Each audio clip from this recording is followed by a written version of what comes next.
PSG Fan TV, bonsoir à tous. Bonsoir. Tout se passe bien sur ce rectangle vert côté parisien. Et ouais. Qu'as-tu pensé de la performance des hommes de Tourelle ce soir? 13 sur 13, 4-0. Copie parfaite. Copie parfaite. On a su maîtriser le match. On a su punir ces Monégasques qui étaient déjà au fond du trou. On a su affirmer notre puissance vis-à-vis de la Ligue 1 et j'en suis totalement satisfait. D'accord. Qu'as-tu appris en termes de jeu ce soir avec les nouveaux joueurs qui ont été titularisés? Nouveau joueur, je peux penser à Moussa Diaby qui a déjà été titularisé, qui est excellent pour ma part. Stanley Nsoki qui a su montrer ses qualités. Il me semble au départ on a aligné 5 Titi chez nous. Ensuite Nsoki qui est entré. Je pense dans l'ensemble je suis assez satisfait de nos Titi, de nos jeunes de formation qui ont su montrer leurs qualités, qui ont su montrer qu'ils avaient de quoi prétendre à la place de titulaire quoi. Et ça fait vraiment plaisir à voir. Voilà. Qu'as-tu pensé du retour d'Adrien Rabiot dans ce milieu de terrain? Pareil, il a su montrer ses qualités, il a su par exemple montrer qu'il s'est réveillé en quelque sorte. Il s'est réveillé, il a su vaincre ses démons par rapport à Naples où il n'a pas été excellent à mon sens. Là, comment dire, il a su montrer ses qualités de milieu récupérateur et il a fait un bon match pour moi. Voilà.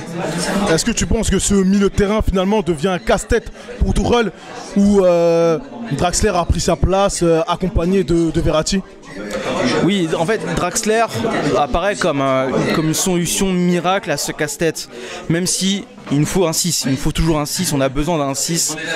Et Draxler, par ses qualités techniques, peut apparaître comme un gros joker pour Tourelle. Et pour l'instant, ça a l'air de fonctionner. On va passer du côté de la défense. Qu'as-tu pensé de Thilo Kehrer qui est aligné de match en match? Excellent. Il est bon, il est fort, il est bon. Il avait des débuts assez poussifs en Ligue 1. Je me souviens le premier match, il avait provoqué un penalty. Mais au fur et à mesure des titularisations, au fur et à mesure du temps passé sur le terrain, encore une fois, il a su montrer ses qualités. Beaucoup de joueurs ont su montrer leur qualité. Je me répète assez, mais c'est après une victoire, il n'y a pas vraiment de critique à énoncer. Du coup. Pareil, pour moi, Kehrer a été très très bon défensivement parlant. De toute façon, il apprend du côté de Marquinhos, il apprend du côté de Thiago Silva, donc il ne peut que progresser. Est-ce que tu penses que c'est un titulaire en puissance, en devenir, ou que ça fait partie tout simplement du turnover de Thomas Tuchel? Alors, plutôt les deux dernières solutions. Il est assez jeune pour prétendre à une place de titulaire dès le début, parce qu'il y a quand même Thiago Silva et Marquinhos devant lui. Mais pour moi, il représente l'avenir du Paris Saint-Germain et un bon élément pour le turnover de Thomas Tuchel, notamment dans son système de défense à 3.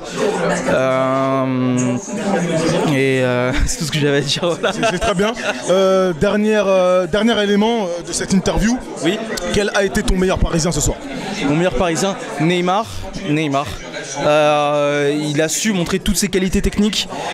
J'ai quand même une petite pensée pour Thierry Henry quand même. Il me fait de la peine. Je veux dire, je pense pas qu'il s'imaginait s'enfoncer dans un tel bourbier quand il arrive à Monaco quoi. Et voir un grand champion comme lui dans cette position-là me fait vraiment de la peine pour lui quoi. Voilà. On verra à la suite de ce championnat. Merci.